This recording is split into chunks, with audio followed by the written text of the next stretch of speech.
This is the Gillette Labs with exfoliating bar. The bar and the handle removes unseen dirt and debris ahead of the blades for effortless shaving in one efficient stroke.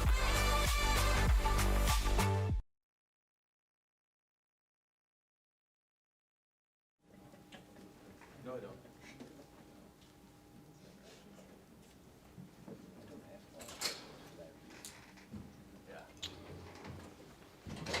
All right, afternoon. Okay, what's up here?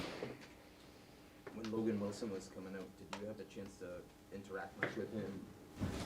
Not too much. Did you view him as sort of a linebacker that fit in any scheme, or was he sort of type of linebacker that might be better, specific? There's definitely a lot of strong points. He could probably play in anything.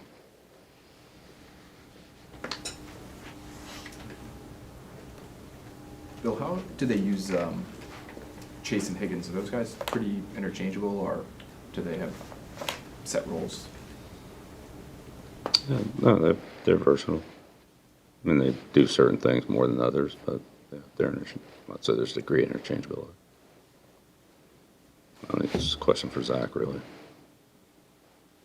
What does it look like makes Chase a hard guy to bring down? Feels like he has a lot of work after the catch. He does, yeah. He's done production after the catch. Yeah. Very, very good. Any trait that he has that helps him as far as that goes? Fast, quick, strong. It's a good place to start. Yeah. Bill, what has made Matthew Slater and Devin McCourty such great leaders over the years with you here? And they both have a lot of natural leadership. They're very passionate. Set a great example. So it's easy to lead when you do everything right, which they do. They're very unselfish. Matthew Judon said that you called him last night and told him that he made the Pro Bowl. How enjoyable has he been to coach these past 2 seasons? Yeah, great. He's got a great attitude. Works hard. Puts the team first. Got a lot of energy every day. Great on and off the field. Good in the locker room.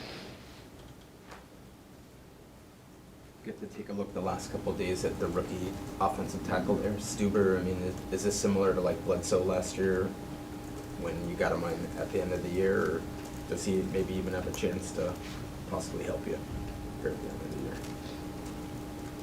He's on NFL. He's living out there 2 days. How's it look in 2 days? You're not actually haven't even been in pads, right? You're exactly right.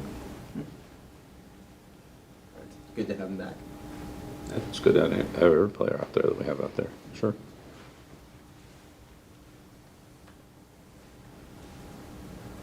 Coach, with Joe Cardona on the injury report, Tucker Addington to the practice squad last week. What have you seen from Tucker on those steps? Getting acclimated. Timing and acclimation to, punt and field goal protection. Obviously, punt protection has a lot more to it, but calls and blocking assignments and coverage responsibilities and so forth.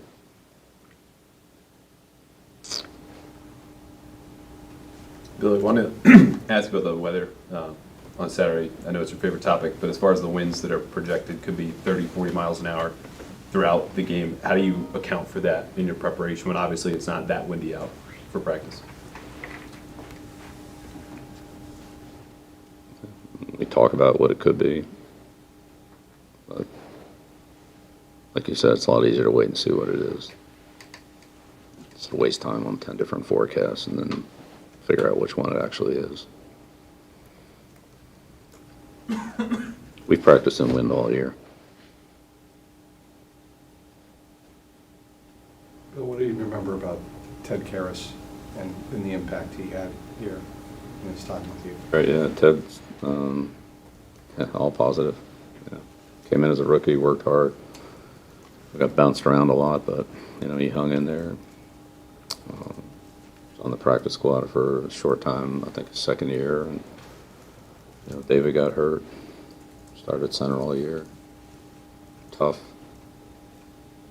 good energy, smart, plays hard, always plays with high effort. One thing he said this year is that he learned how to be a leader here because there's so many leaders in that locker room. Is that something you could kind of see, that personality from Ted, grow, develop in terms of becoming, he's a captain there now. Yeah, he's got a very positive personality.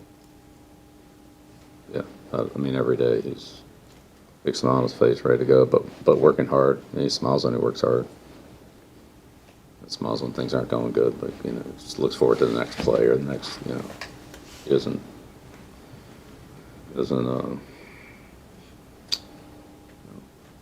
dwell on anything negative in the past. He's happy when he wins and looks ahead to the next opportunity if things don't go as well. He's got a great outlook.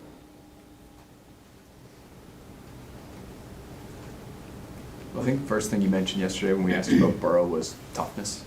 Why is that an important characteristic for that position? Because you get hit. Is there anything to like that position setting an example, maybe even in terms of what they show there? Yeah, sure. That position is, centerpiece of every pro offense. So there's a lot of things that position carries. On the long snapper, can it be difficult to introduce somebody into that operation this late in the season with how much timing it requires there? Obviously, it's not something you've had to deal with in quite a while with Joe playing every game since he's been here. It's not ideal. It's not. You wouldn't go into the year saying, "Yeah, we hope this is what happens," but when it happens, that's why your personnel department always has who your next up players are at every position, and if you have to go to those players, like Connor McDermott or whoever, then you go to them and you try to get them ready. Or if they're on your maybe they're on your practice squad, you already have them in your system, then great. If you don't, then you have to go out and get them. It's hard to carry backups or depth at every single position across your team. You do the best you can, but you have to make decisions on who they are based on their skill and the position depth that you have there or don't have. That can change pretty quickly. But yeah, you have to bring somebody in. I mean, I would just say there's a lot more to bringing in an offensive lineman and him learning the offensive line system than there's a long snapper learning the snapper system. Not diminishing that there isn't a degree of timing and execution of both of them. There is. But, so. But every team in the league has to go through that, so it is what it is. It's a National Football League. Bill, you mentioned yesterday, Burrow, that he sees the game well, manages it well. The importance of disguise on Saturday, how high is that? It's always important.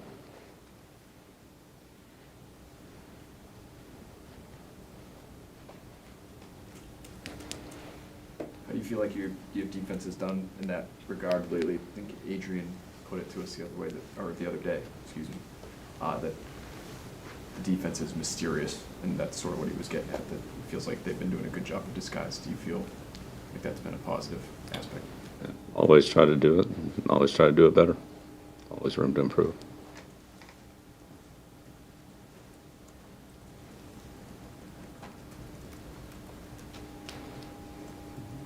The other side of the ball, wanted to ask you the RPO package that you guys have had. Maybe I'm wrong, but as far as I can tell, there have been one or two downfield and breaking RPOs versus what seems to be mostly bubbles for the routes that are incorporated about that. Why is that best for the offense, relying mostly, almost entirely on those bubble routes versus kind of a wider, more diverse tree?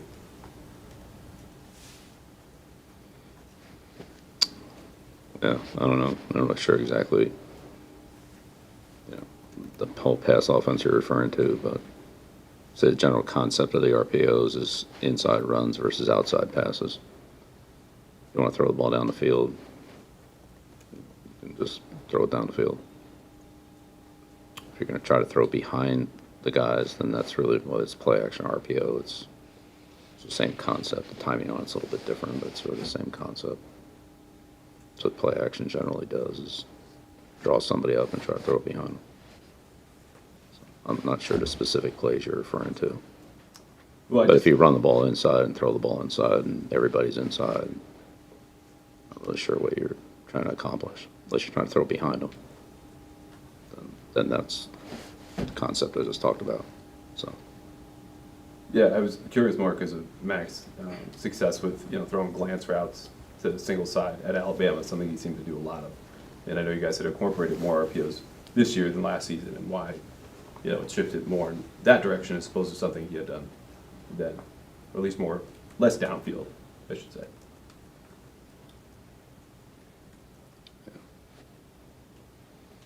Yeah, I don't know. I'd go back and watch Alabama games or whatever. I don't really know. If the concept is to the defense to pack the middle of the field and then you run the ball inside and then throw the ball inside, like, I'm not really sure I understand what the point of that is. Maybe I'm missing it. So when teams throw a slant or something on an RPO, is that usually because they're running a wide, is it a wide run fake? Is that? Well, there's somebody that's drawn somebody outside to open that up. And the idea of the RPO is basically to attack the width of the field. If you want to throw behind them, then that's a different concept, similar to a play action pass, that you throw behind the front part of the coverage.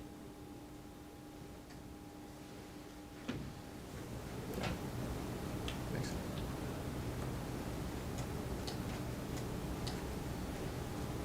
Any other questions?